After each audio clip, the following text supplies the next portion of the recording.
ఇది ఆనపకాయ పచ్చడి అండి. తొందరగా అయిపోతుంది, చాలా టేస్టీగా ఉంటుంది. ఆనపకాయని చెక్కు తీసుకుని ముక్కల కింద కట్ చేసుకోవాలండి. నేను మధ్యది కూడా వేసేసాను, గింజలు లేకుండా చూసుకోవాలి అంతేనండి.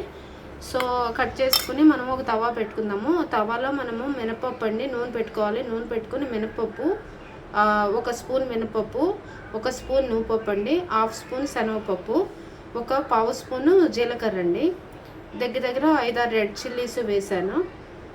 గార్లిక్ ఫ్లేవర్ ఉంటే గార్లిక్ వేసుకోవచ్చండి, లేదంటే ఇంగువ ఫ్లేవర్ ఇష్టమైతే ఇంగువ వేసుకోవాలండి. వేయించుకోవాలి. బాగా ఫ్రై అవుతుంది కదండి, అది మిక్సీ గిన్నెలో తీసేసుకోవాలి. ఈ లోపల తవా పెట్టుకుని ఆయిల్ పెట్టుకోవాలి. ఆయిల్లో పెట్టుకున్న కట్ చేసి ఉంచుకున్నాం కదండి ఆనపకాయ ముక్కలు వేసుకోవాలండి. పులుపు ఇష్టమైన వాళ్ళు చిన్న 2 టమాటాలు యాడ్ చేసుకోవచ్చు ఈ ముక్కల్లోనే, లేదంటే ఉత్త ఆనపకాయ అయినా బాగానే ఉంటుందండి. నేను ఉత్త ఆనపకాయ చేశాను, నేను కమ్మగా ఉంటుందని.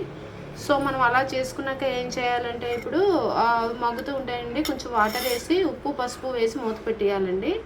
ఈ లోపల మనం మిక్సీ వేసుకుంటాం కదా, మెంతికారం అంతా మిక్సీ వేసుకున్నాం కదా, అందులో ఇది కూడా యాడ్ చేసుకోవాలి. చాలా టేస్టీగా ఉంటుందండి. చూసారు కదా, తప్పకుండా ట్రై చేయండి. Thank you for watching. Like చేయడం మాత్రం మర్చిపోవద్దు.